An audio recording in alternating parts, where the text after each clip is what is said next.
Outstanding. Hello, everyone, and thank you for joining us on the Power of Our Story, our Thursday night tribe. We have a special guest today, retired law enforcement officer, Anthony McNeil. And I know his bio was sent out and it's on LinkedIn and everything else, but I'm going to go ahead and read what I have. Anthony it states that before anything, he is a husband of 28 years to the same beautiful woman, a father to two wonderful daughters, and a golf junkie. He's a retired police officer, served 20 years with the Southfield Police Department in Michigan. He worked patrol, field training officer, hostage negotiator, and as a detective. During his time there with the department, he was awarded many department citations and merits, and he was also named an everyday hero by a local TV station, WDIV. He's currently a business owner and been a business owner for 26 years. He's also the host and founder of the Off Duty podcast. And if that wasn't enough, he is now the CEO and founder of the Everyday Heroes podcast network. I'm looking forward to hearing more about that.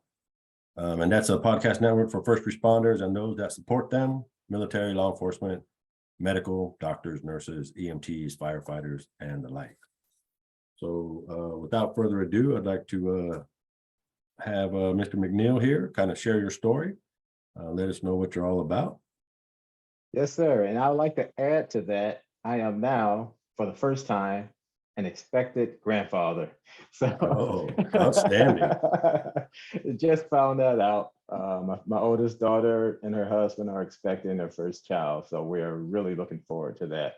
But it's a pleasure. It's an absolute pleasure to be here. I had Sarah and on my show, and I started listening to what you guys were doing here. And, when she extended the invitation, I couldn't refuse it. I wanted to come over and share a little bit about what I've been through, and this story is going to be probably a little different from some of the stories that you guys hear. For me, it's more of a story about purpose, and everything happens for a reason. And it's kind of, it's been a big part of my life. I'll just put it that way. And I'll just start by saying that, I want to take you guys back to March of 1993. It was actually the day after my wife and I got married. We had just returned from our honeymoon. And something happened to me on that day that had happened on a number of occasions before. Something that impacted my life, and it also impacted the life of a 12-year-old boy by the name of Eric, whom I will talk more about later.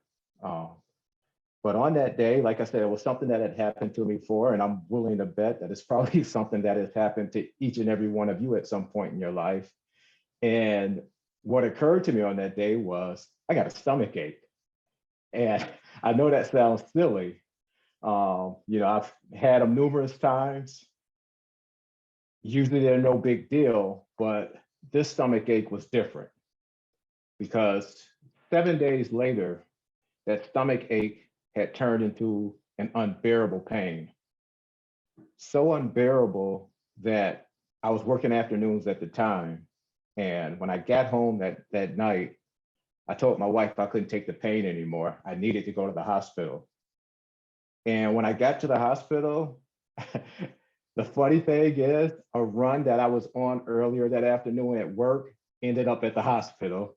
So here I am, barely can stand up, and fight breaks out in the ER. I'm in the middle of the fight at the ER, throwing up and trying to fight and all of this stuff. So, but once I finally got back to go see the doctors, they looked me over and they told me I had gas, go home and drink some prune juice and I would be fine. I can't stand prune juice, but I followed the doctor's orders. And for 2 days straight, that's what I did. I went home and I drank prune juice. And on the third day, I was rushed to the hospital. I was barely conscious and I looked like I was 9 months pregnant. And when they got me to the ER, they immediately took me back for surgery. And when they cut me open, they discovered that gangrene had set into 3 feet of my intestines. And needless to say, they had no idea what caused it at the time. My wife and I, here we were barely married 10 days. And, and I later found out that the doctors told her and my family that they did not expect me to make it through the night. But I'm still here, obviously.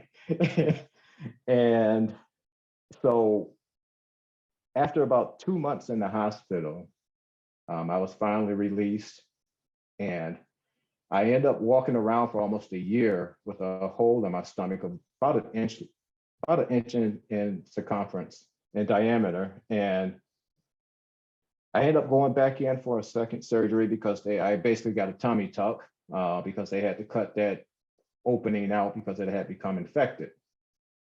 And fast forward to 2008. Once again, my wife, my kids, and I are on vacation. And we're packing up the car to head to the airport to head home. And after about a couple of trips to the car, I just really became short of breath, and I was sweating like I just ran a marathon. My wife, who's a nurse, thought that I was having a heart attack, but I knew that wasn't the case.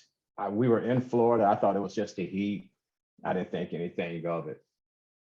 We ended up getting to the airport. We flew home the next night. Me being stubborn, I went to work. But while I was at work, I started having this excruciating pain in my leg, and I didn't understand why. I didn't know what it was. I didn't remember it hitting my leg or anything like that. And that went on for probably about 3 or 4 days, to the point where I couldn't take the pain anymore. And I finally ended up going to see my doctor, thinking that maybe I had bronchitis, which was the shortness of breath. And as I'm sitting there, I'm talking to the doctor, and he looks at my leg and he says, "You have a surface blood clot," which was by itself was no big deal. And I said, "That's funny, doc, but my sister just had a blood clot about 2 or 3 months ago." And he says, "You know what, just to be safe, I want to send you down for an ultrasound." So I'm laying on the table, the technician and I are having some small talk. She starts the ultrasound, and I'm explaining about the great vacation I just returned from. And right in the middle of the conversation, she says, "Uh-oh." Now, I don't know about you, but when you're in the middle of a medical procedure and the person that is giving you that procedure says, "Uh-oh," that's usually not a good thing. So I go, "Uh-oh, what? What do you mean, uh-oh?" And she says, "I'm sorry, Mr. McNeil, but have you been short of breath?" And I said, "Yes." She says, "We have to get you to the ER right now. You have the largest blood clots I've ever seen." Turns out I had blood clots in both legs that went above my hips down into below my knees, and a 5-inch piece had broke off and entered my lungs. That's why I was having the shortness of breath. Now, for anyone that's familiar with a pulmonary embolus, if you look up the research, most people unfortunately don't make it with a 1/4-inch blood clot. I had a 5-inch blood clot in my lungs, and I walked around for 4 or 5 days. Is that by chance, or is that for a reason? I'm still here, and they finally rushed me to the hospital or to the ER. I ended up spending another few days in the ER before I was allowed to come home. But as a result of that, they finally discovered that I have a blood clotting disorder. It's hereditary, and if I'm not on blood thinners, then my blood basically turns to glue. And they contributed my original illness back in '93 to that. After the long plane flight, a blood clot set into my intestines, and that killed the blood flow. Well, because I was now being placed on blood thinners for the rest of my life, I had to give up something that I really enjoyed doing, and that was working the road as a patrol officer. My doctor made the department force me to work inside, and I had to go inside, and this was probably the last 5 years of my career. I was forced to work the front desk, which was a position that I absolutely hated. It changed me as a person.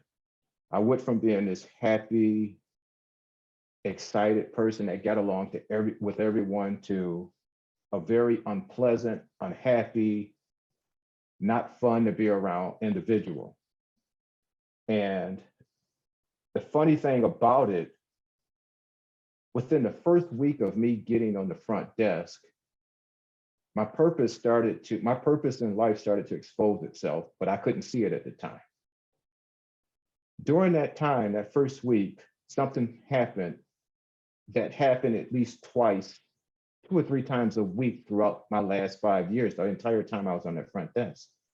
And what it was parents would bring their kids in as young as 5 years old because the kids were being unruly, misbehaving, or what have you, and they would want me to speak with them. So I would pull the kid aside and I would take a couple of minutes out of my day and talk to them. But it was probably a year or so before I retired. I was having an awful day at the front desk. And this lady walks in with her 12-year-old son, Eric. And she says, look, I'm leaving him here. You do with him what you want. He is not welcome back in my house. He hits me, he hits my mom, he's out of control. Do whatever you want to do with him. Like I said, I was having a bad day. So I did something with Eric that I had never done with any of the other kids. I took him aside and I got right in his face and I said, hit me. He clenched his fist, he started to cry. And I stepped right up nose to nose to him. And I said, what are you crying for? You were a man when you were punching on your mother and your grandmother. Now you got a man in your face, hit me. Needless to say, he didn't hit me. But Eric and I ended up having a conversation that lasted about 30 or 40 minutes. And during that time, you know, in this profession, it was unfortunate. It's a story that we've heard many times before. There was no male figure there, no strong male figure in his life. He was starting to become of age and he was hanging with the wrong people. And he was just stealing, starting to do drugs, doing bad in school, and yada, yada, yada. We know the story.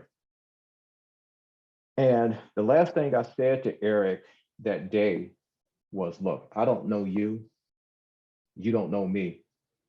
But if I get your inkling that you put your hands on another human being, I will personally track you down and beat your behind. And they left. The day that I retired, they were having a coffee and cake reception for me at the station. I get called to come up to the front lobby. And as I step into the lobby, there's Eric and his mom. And she says, Officer McNeil, do you remember us? I said, yes, of course. How can I help you? And she said, sir, I just wanted to say thank you. And I said, for what? She says, since that day you spoke to Eric, he's been a different child. He stopped hitting me and my mom. He's actually doing better in school. He's doing the things that I asked him to help around the house. And when she said that, it was at that moment I realized why over the last 20 years, I went through the health problems that I went through.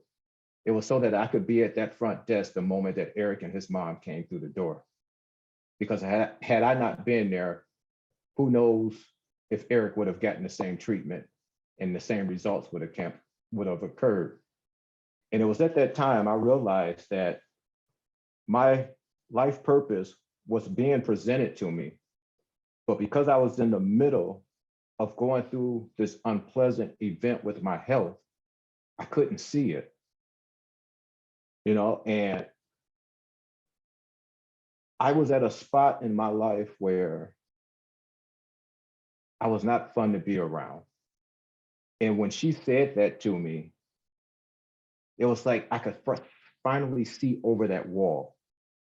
And I said, okay, everything that I went through for these last 20 years was for this moment.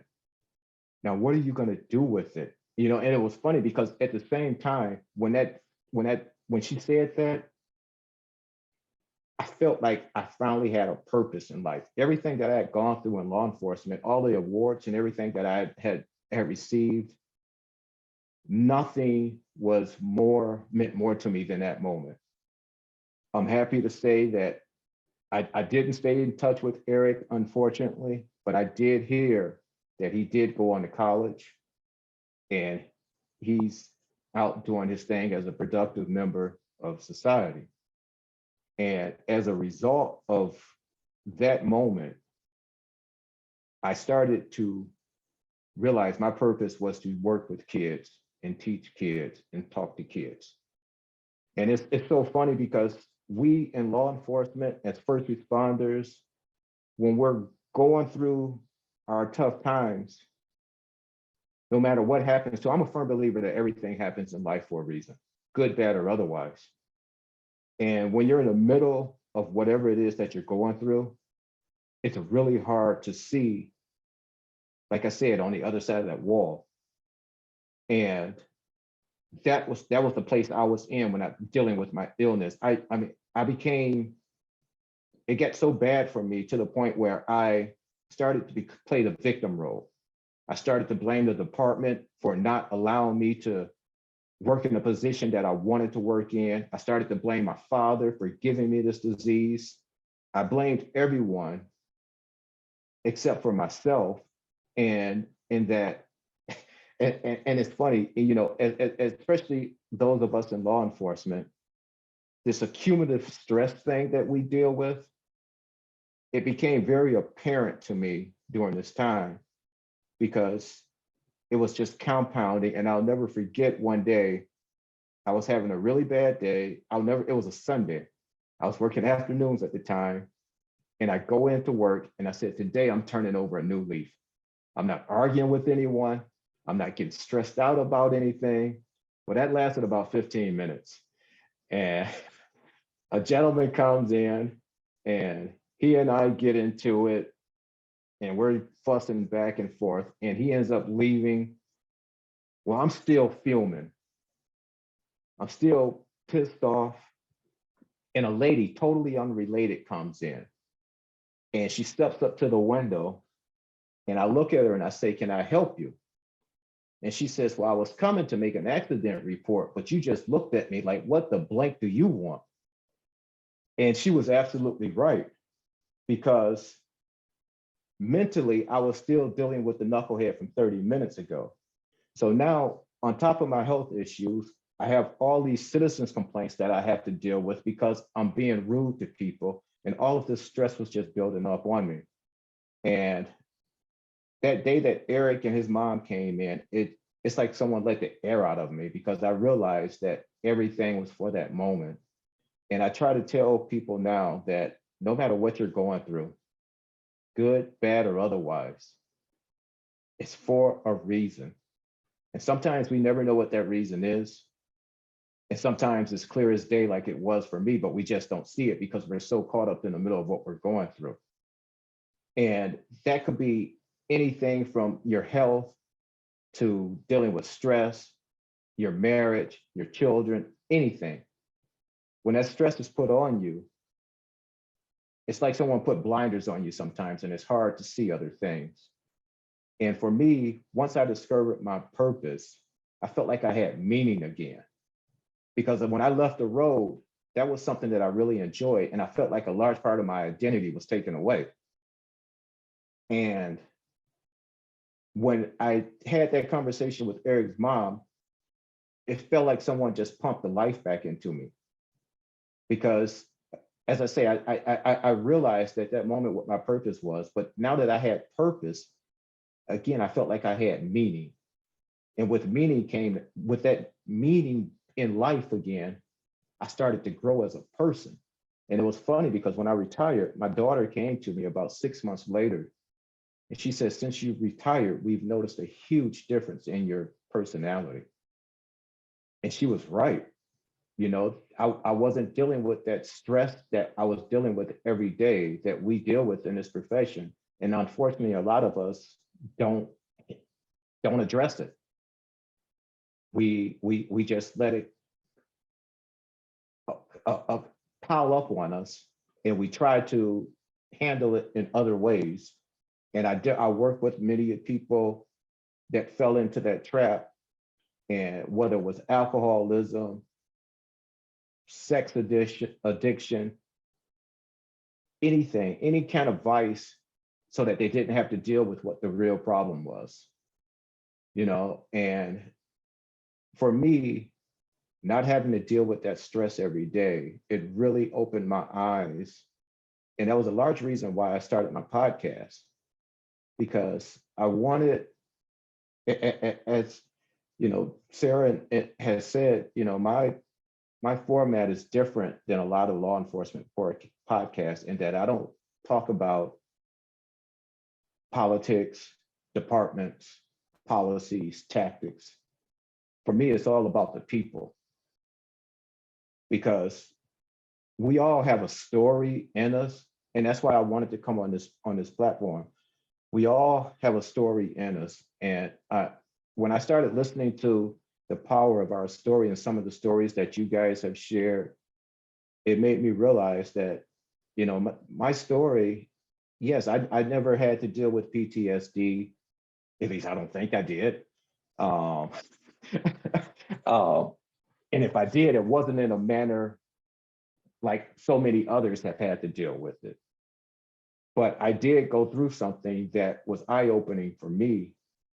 And I just want to share that story with others, because had I not gone through it, who knows where this kid would have ended up in life.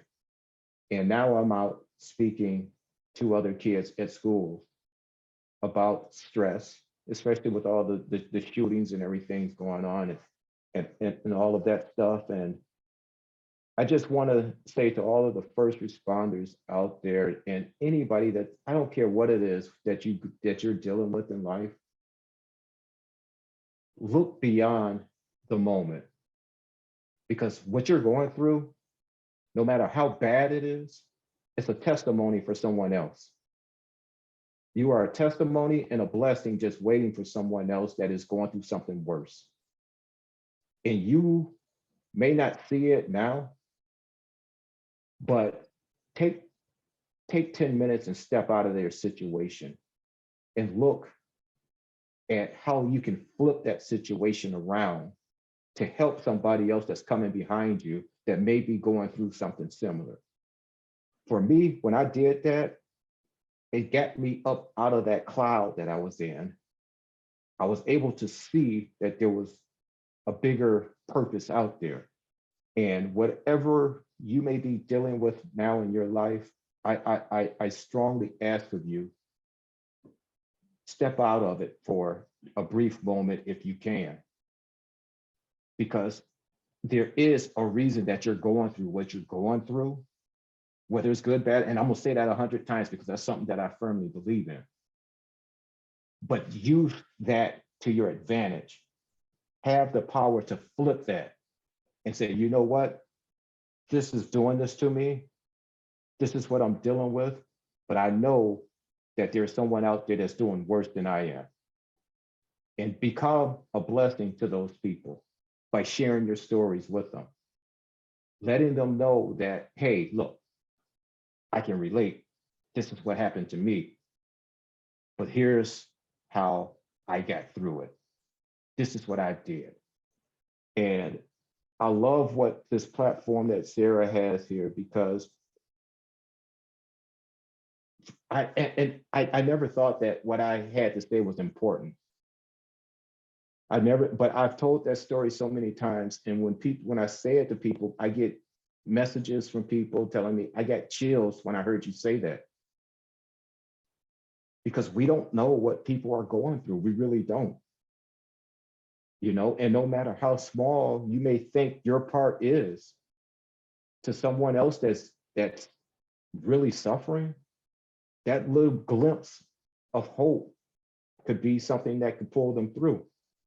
So I just finished talking to a young man. I have another podcast where I talk to young fathers.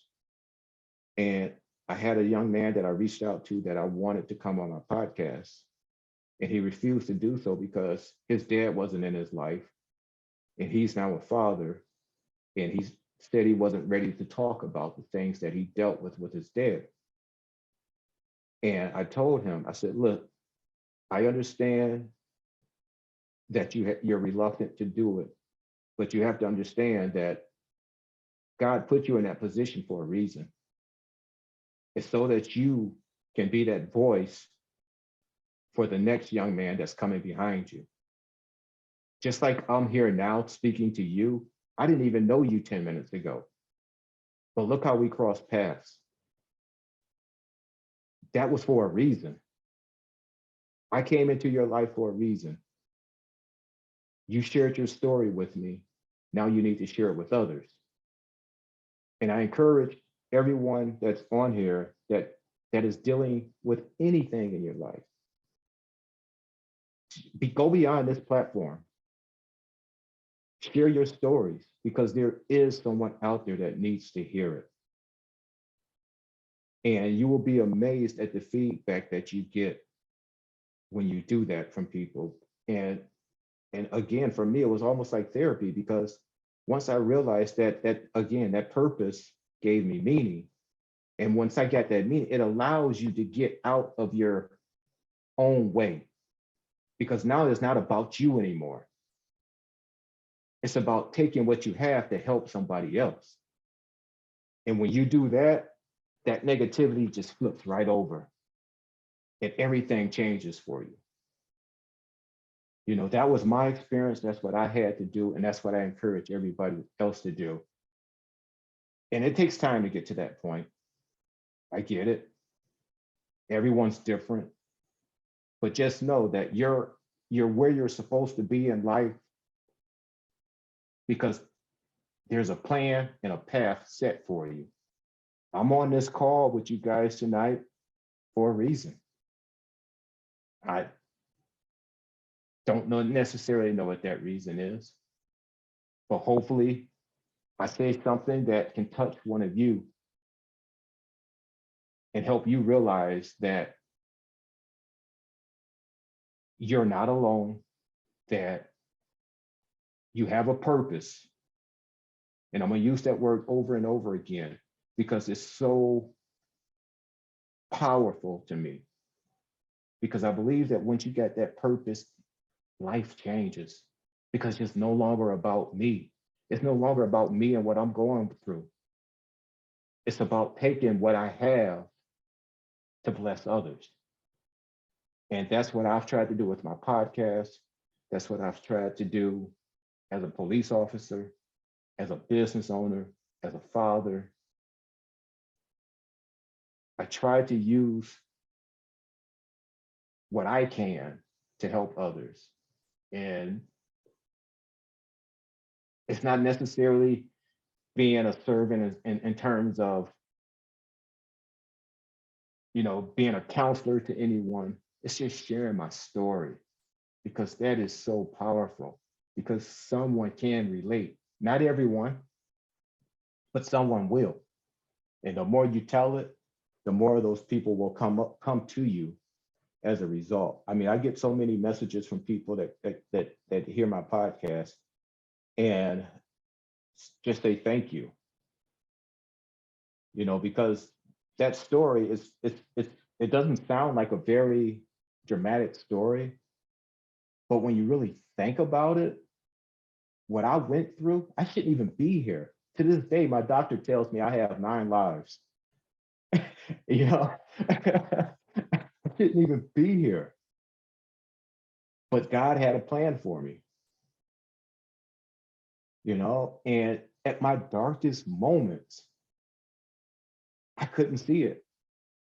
I just could not see it because I was just surrounded by me. I was so caught up in me.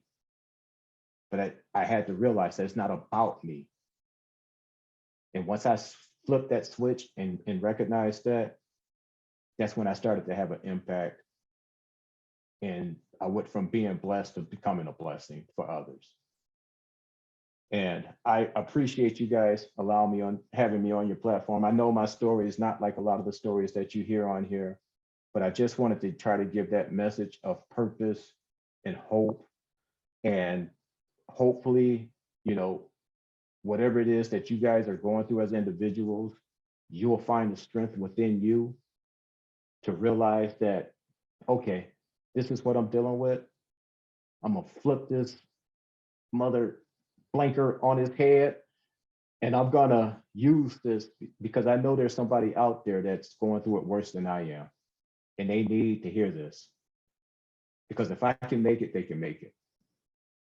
And again, I appreciate you guys allowing me to come on here and share with you guys.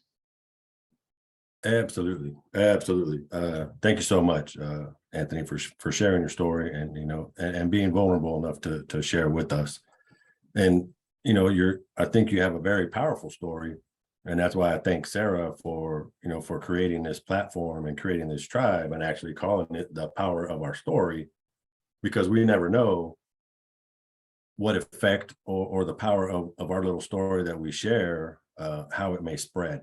And like I mentioned earlier, I think it's all about connection, being on a platform like this or on a podcast like the one you do, and that small connection, I didn't know you from before I've seen you because I watched you on a podcast or two. But we can connect through the power of our stories that we're willing to share. And then as we've learned through the pandemic, a lot of us prefer that in-person connection, but through platforms like this and your podcast, I think we're still able to connect in a real way through the power of our story and sharing our stories. So again, I thank you for being vulnerable enough to share with our tribe here, and also welcome you to the tribe on behalf of Sarah. Absolutely. And again, now I just think that I could hear the care, concern, and love in your voice as you were telling your story, and then how it kind of elevated as you started talking about, affecting that young man's life the way you did, and then just moving forward. And that's stuff that's not rehearsed or practiced. That's just, that's real nitty gritty stuff right there. So I appreciate your authenticness and your authenticity, and again, just sharing your story. And I see some hands up already. Unless Sarah, if you want to jump in prior to me calling on people, okay. I'll go ahead and call on Paul there. You can go ahead and ask away.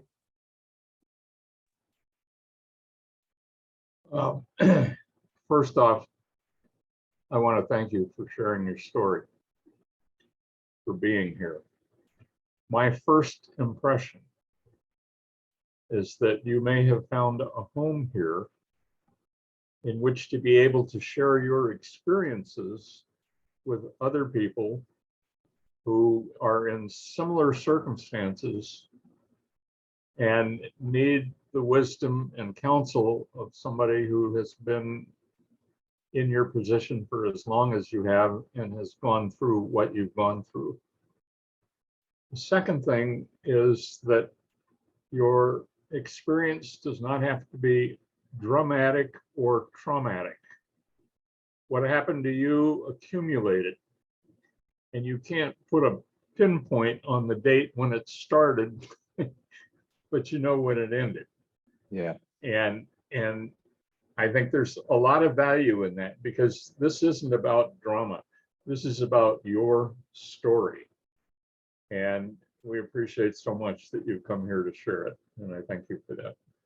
Thank you, Paul. Appreciate that. Ms. Janet? Thanks, Anthony. I can relate on one point for you, because I was diagnosed with a pulmonary embolism. And the only reason I thought I had a really, really bad cold. And the only reason I went to the hospital was because I had asked for leave for that week and phoned in sick on a Sunday night. And they said, because I'd asked for leave, I had to go and get a note right away. And that saved my life. So when, like you start looking at life a little differently and what the blessings are, because my cousin 2 years later died on an x-ray table of the same thing. Wow. In a hospital. So purpose, definitely. I'm still searching. I do things, but there's no bang, but years of different things. And now I just look at when something happens, okay, I'm shifting again. Where am I going this time? So thank you for sharing. And yes, people need to hear that these things that happen to us sometimes are part of our journey so that we have a little more understanding. And it took a 2x4 prior to the pulmonary embolism to help change my direction. So thank you, and keep up the good work. Thank you, Janet. And, you said it, you're still searching. It took me 20 years. It took me 20 years before I found it. So it doesn't always present itself right away, or if it does, like in my case, we don't always see it right away. But if it's meant to be, you'll find it. You'll find it. Absolutely. David? So Anthony, thanks for being with us. I really appreciate the time you're spending with us. And again, getting to know you through your platform, your forum, was also very special. The one thing I love about you, one of the many things I love about you, I should say, is that you don't see yourself as a victim of anything. And I love that, because I think so many people here can relate to that. And it's not about what happened to you, but about what happened for you, and how you take your moments and you push them forward into the next thing. And I love that. It's inspiring. And I think when people are struggling with their own things in the moment, it's important to realize that these things aren't happening to us, but like the way you said, it's happening for us. So I really appreciate that. And in that concept, when you catch yourself in those moments, being able to spiral back up from what you see as a low point, I think is so important. And thank you for sharing that part of your experience as well.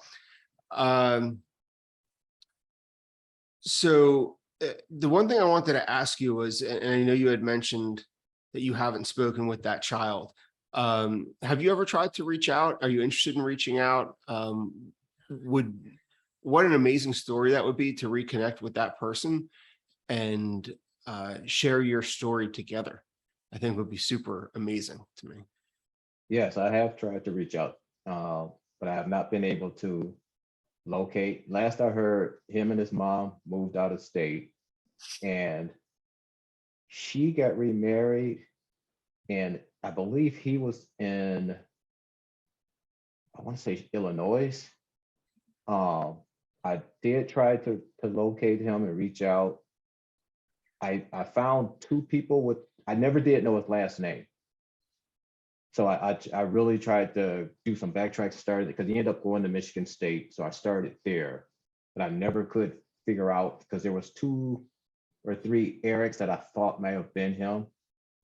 But I mean, you're looking at between the time, he was 12 at the time. By the time he got to Michigan State, 18, we're looking at 6 years difference. So he, appearance had changed and everything. But I would love to do that. And as you know what, now that you mentioned that, I'm gonna try it again, because I think that would be a great story.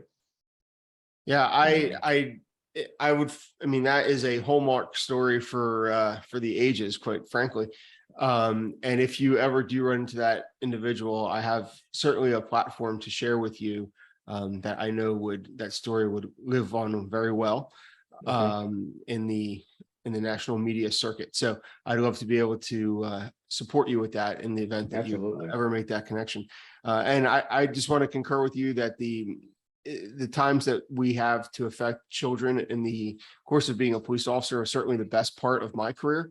And I'm sure everybody here that's had that experience can say the same.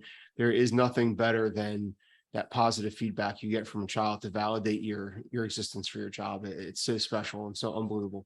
And thank you for doing that for that one child. I'm not a religious guy, as everybody here knows, but there is a special prayer in my religion that says to change one life is to change the world. And you did that, and you made that person's world better. So you're awesome. I look forward to more time together.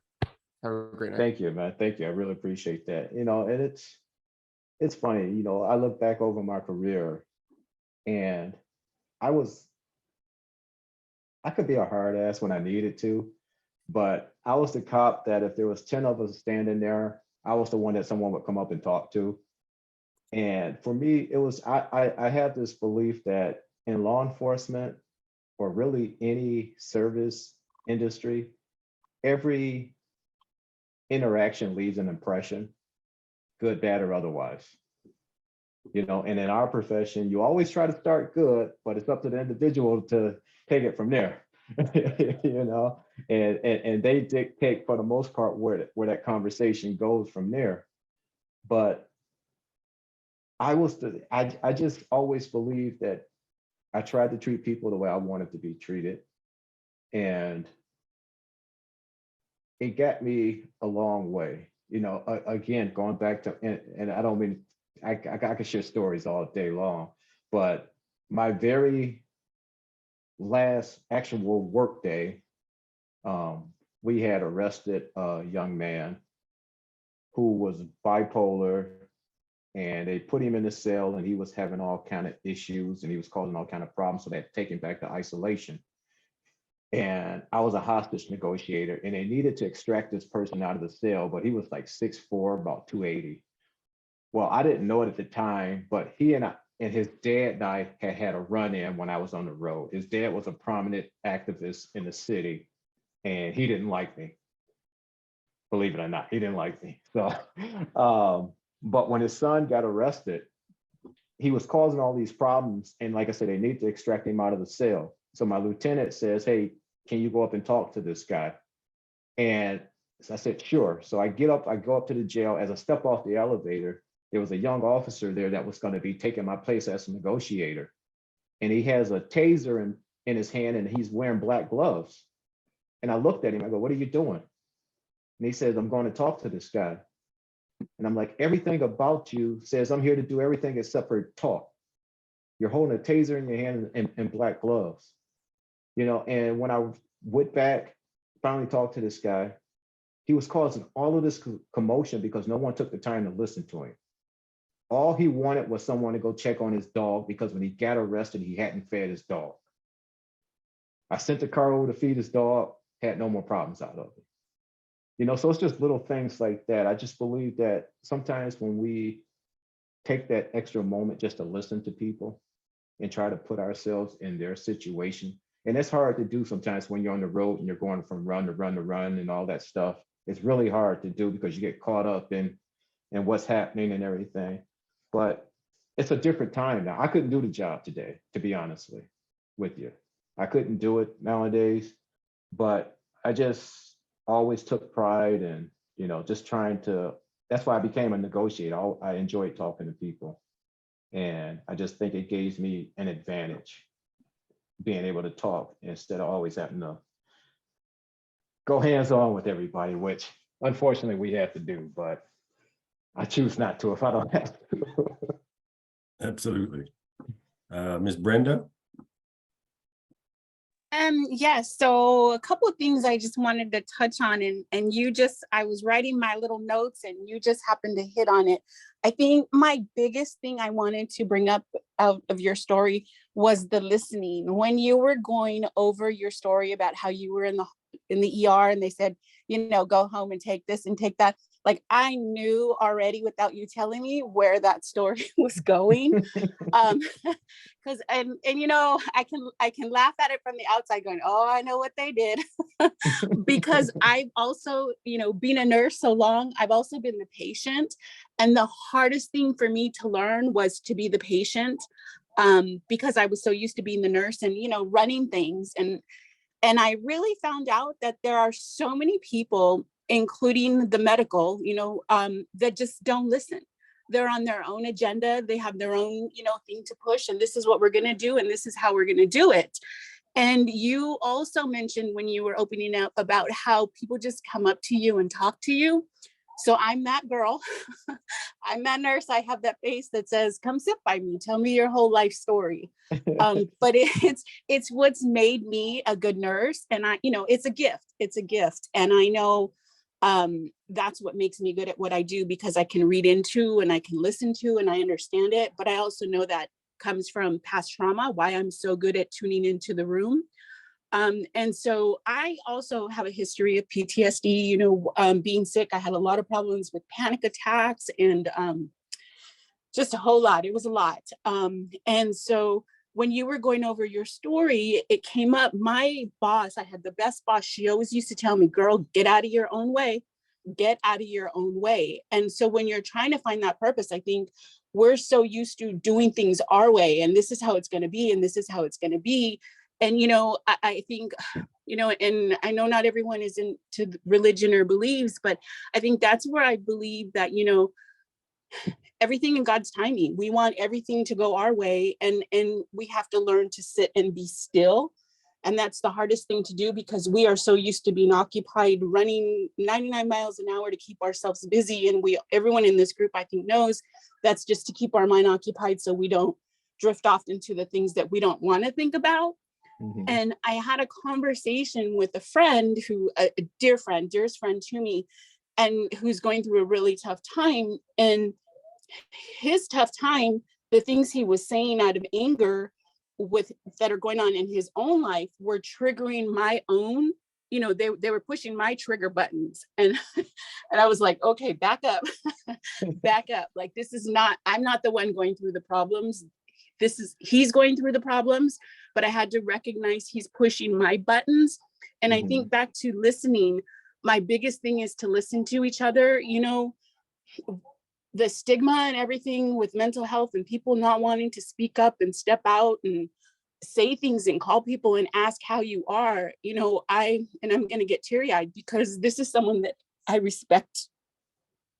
I trust my life with. And I said, how are you doing? What's going on? And he said, and I wrote it down because I will never forget what he told me. He said, I'm never by myself, but I'm always alone. And it broke my heart to hear this person say this. And I think that's where we all need to take that time to tune in, to listen. You listen to that little boy. I've worked pediatrics for years and worked with kids. And you took that time to listen to him, and you changed the trajectory of his life. And I just want to emphasize that, we really need to stop and slow down and listen to each other, because that verbiage that my friend said will forever stick in my head, because it's something I knew was going on. But to hear those words, I'm never by myself, but I'm always alone, are going to stick with me. So thank you for sharing. And I think we just all need to do a better job of taking care of each other and listening. Absolutely. Well, thank you, Brenda, for sharing that and opening up there. But I think, again, that's why I became a hostage negotiator, because it gave me an opportunity to learn how to listen to people. And I can look back on my career and I can think about a number of situations where that really saved my behind. It made the job a little easier. I'll never forget, we had a young lady that had a newborn baby, and she was a single mom. She was going through some issues and she was having a tough time. And I had got sent down to her place, and she and I talked, and typical story, she wasn't making a lot of money. She was just struggling and having all kind of other issues. But I took the time out and I talked to her. 2 weeks later, I was on a run and I hear her name come over the radio.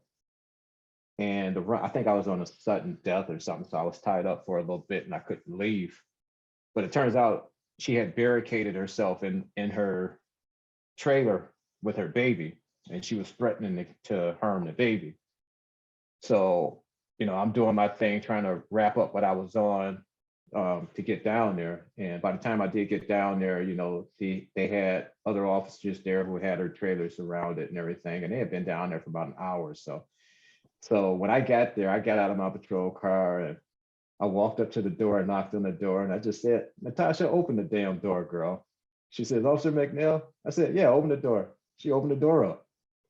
And she did that for me because I took the time to listen to her problems when I was there before. Where everyone else didn't want to take the time to do that, I took an extra 10 minutes and I just listened to her. And I let her get it off her chest. And that was, it was just that easy, just to knock on the door, and she opened the door. So I think, and again, it's hard, especially in law enforcement, because we get so caught up in telling people what to do, and you get caught up in the moment, that sometimes we do just forget to listen to people. Because at the end of the day, people are people. Yeah, there are some really jerks out there. All right. And like I say, but you try to start each situation off at a good place, and it's up to that person to dictate where it goes from there. But if you can try to have any control over it, you try to keep it at the good. And that's what I always tried to do. Right, absolutely, absolutely. It makes a I mean, honest to God, we know suicide prevention, it makes a difference between life and death, you know? Mm-hmm. For All sure. right. All right. Thank you for that. Michelle? Hi, so I just wanted to say thank you for sharing your story. I thought it was really good, and I actually can't wait to listen to your podcast now. I know Thank I've you. been following you for a minute on LinkedIn, but I haven't got a chance to listen yet. However, I did hear a podcast today, and because of how humble you come off as sharing your story and your pain that went with that story, your darkness. I wanted to share with you a quote that I heard on a podcast today. And it was from Siobhan with Phoenix Resiliency. I can't remember her last name right now, but she was the one who was a guest. Yes, Ryan, you know her. But I was listening to her, and she said that at one point her husband stopped and looked at her and said, "You know what? A cup of pain is a cup of pain." And for whatever reason, that was what I needed to hear today, just for what I'm going through in my personal life. But I wanted to share it with you too, because you are saying, you know, that your story is not like a lot of other stories, but there's still a pain there. There's still a darkness there, and you had to work out of it.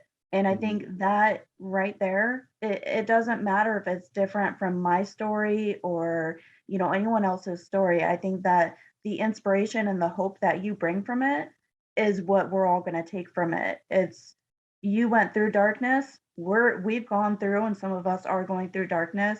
And you're one of those stories we get to hear the happy ending to, and realize that if you can do it, we can do it too. Yeah. Thank you. You're welcome. Thank you. I also wanted to say the accumulative stress. I like that you actually pinpointed a point in time where you recognized that it was starting to kind of become a factor with you as a dispatcher. I had worked an incident in a small city. It was a drive-by shooting of one of my classmates. And I'm the only dispatcher on, the only call taker, only dispatcher, and the only one. My 4 officers are working the shooting.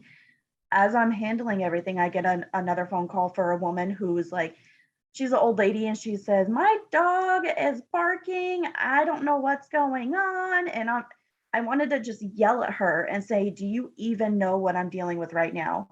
And I didn't. However, I was very short with her, very rude for my standards. And after everything from that incident, when I went back and looked at it, if I would have known about accumulative stress, I would have been able to pinpoint that even back then I was dealing with stuff. So I like that you pointed out that you did recognize that it comes at us and we don't deal with it, and how we're still trying to work through something even 30 minutes later when someone else comes up to the window and needs our assistance. So I Yeah. really appreciate that you shed some light on that too. Well, thank you. You know, and that was something I saw. You know, I had 2 coworkers take their lives. In hindsight, it's always 2020. But when I look back at those 2 individuals, you could see that they were crying out for help. But during that time when I worked at the department that I worked in, it was an older department. Most of the guys were senior guys that had gotten hired in the late 60s, early 70s when I started. So to talk about mental health or any of that stuff during that time, it wasn't happening. Mhm. You know, and one of those gentlemen that did take his life, he was part of that group. And I I was new to the job, you know, so I could see things probably different than these guys could see, but I didn't know back then, you know, should I say something to someone or should I ask, you know, how are you doing and all that stuff back then, you know, it was just wasn't something that was done. You know, Right. I was involved in a shooting. And one of the great things I always say about myself, I'm really good at departmentalizing things. Nothing on the job affected me unless there was a child involved. For me, adults, if you do stupid stuff, then that's on you because you're an adult. But when it involved a kid, that was the only thing that really affected me. And if I can just share one story real quick, to this day, it still kind of bothers me. But we got a call one day of 2 kids in a car. I think the kids were, I want to say 3 and 1.5, something like that, somewhere in that age range. It was the hottest day of the year, and their mom had left them in the car to go get her hair done. And she was gone for 3 hours. And when we got into the car, I think the inside of the car was like 135, 140 degrees. And to this day, I can still see the oldest child's hands on the window. And you can see where he was trying to pull the windows down. And that's the only run out of the thousands of runs I ever went on that really bothered me, because my kids were just born at that time. And I remember going home and just hugging them, you know, because that image of those handprints on that window will never leave me. But you know, we see and we deal with a lot, but we do just have to check on each other.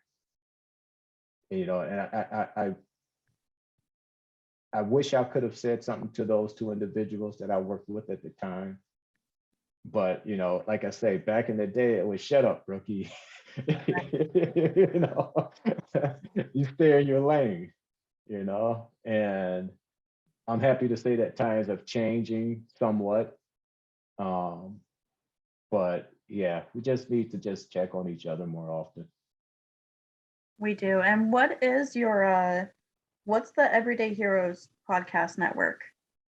Oh, it's a series, it's a network of first responder podcasts. I started it because once I started getting into podcasts, some of my favorite podcast shows that I was listening to, I started noticing that they were all becoming part of a network.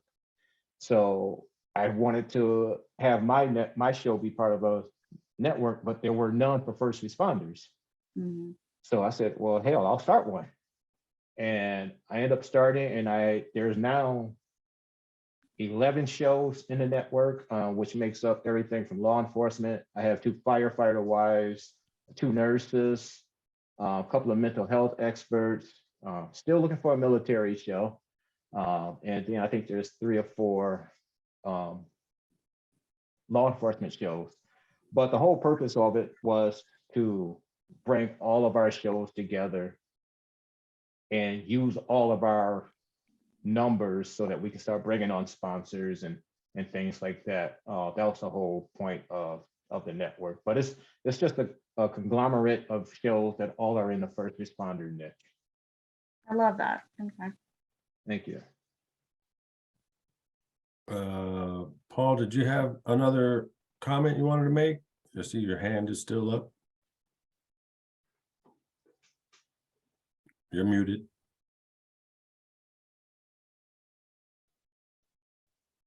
Can't hear you.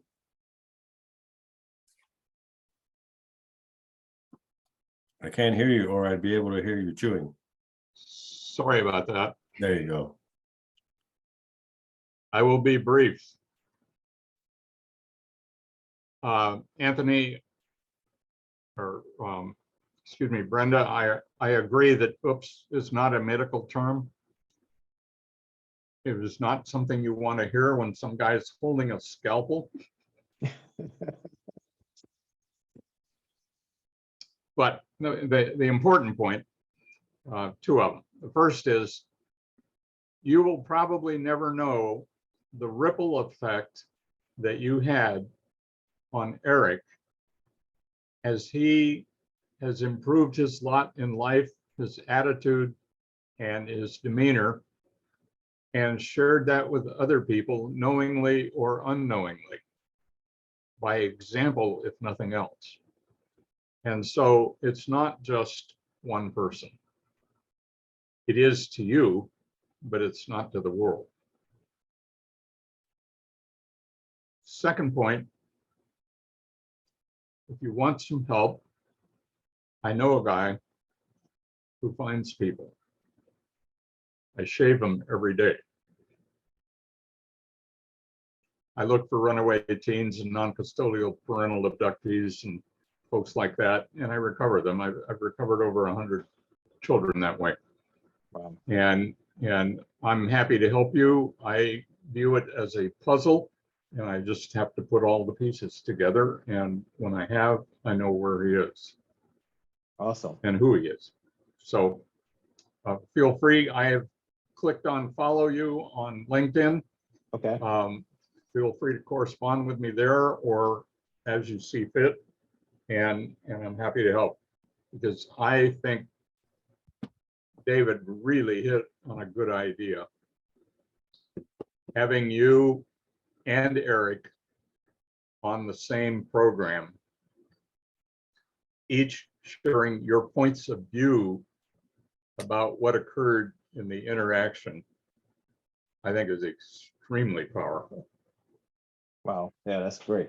But And I thank I just- David if for I- that too, because that's a brilliant idea and I appreciate it very much. absolutely. I can be smart once in a while. Yeah, you're smarter than you give yourself credit for, David. Outstanding. Well, with that, we'll go to the creator of the Power of Our Story, Miss Sarah, to finish it out with comments or questions. All right, thank you. Anthony, I loved your story and I love the conclusions that you came to. And I kept thinking, gosh, this would be, I mean, it's not only great for all of us to hear, whether, it's a first responder or not. Like me, I'm not a first responder, but it's just such a great human story. And I think about too, like, I think what I love about the people on these talks is I always see them as willing human beings like you, that you are willing to kind of look out. You are willing to, step out and maybe have a shift in your perspective and what happened. And I really love how you did use your strength, even if you didn't realize it at the time. You used a strength to deal with this boy. And I think that is such a great, important lesson, is when we're going through really tough times, if we can see them as temporary, and if we can see that that they are first some kind of reason in the big plan. And I think about that and just have the willingness to step out and talk and connect and get a good perspective on it. And then I also think too, it's so funny. My friend and I have talks about this all the time, is so many times our strengths are right there, but they're so second nature that we just don't acknowledge them. We don't see them as strengths. And so, but when we do, we can really harness it. And like you said, just, make it a purpose to go forward with it and to realize that this can really be used. Our strengths, like yours for the strength with the children. And I just kept thinking, I thought, gosh, if we just did that with one child, what you did, imagine, like, we just inspired one child, what an incredible impact that would be on the next generation.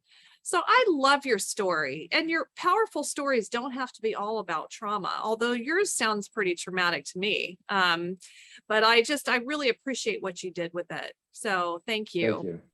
Thank you. And if I can just say, the that's just one story out there. But you think about, and again, I'm speaking, but even some, nurses, teachers, everyone. Just think about the daily interactions that we have in the course of doing our job. We never know 99% of the time what the outcome is or the impact that we're having. We just go about doing our job every day, and that's all I was doing. But had they not come in to the station on the day that I retired, I never would have known, that I made that impact. But it just makes me wonder how many other kids that I touched, that I talked to, that I never heard from, and so it was good. But like I said, everything happens for a reason. The fact that I got on here tonight to meet Paul and what David said, everything happens for a reason. Absolutely. That's great. Well, with that, I think we're good to go here, unless anybody else has any last second comments. I just want to say, I'm sorry, I just want to say thank you guys again. It was such a pleasure meeting all of you, David and Sarah again. But Paul, Michelle, Brenda, who'd I miss? Ryan, Ryan. Michelle. I can't see all the names, I'm sorry. But everyone, thank you for allowing me to come on and be a part of the platform. I really appreciate it. Outstanding. And with that, we'd like to again thank you being a guest and sharing your story.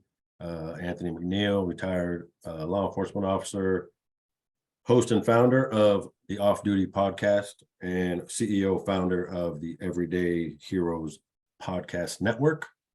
Reach out to him on LinkedIn. You can find his podcast out there on all the different platforms, I believe. And with that, I will throw it back to Miss Sarah. Thank you all.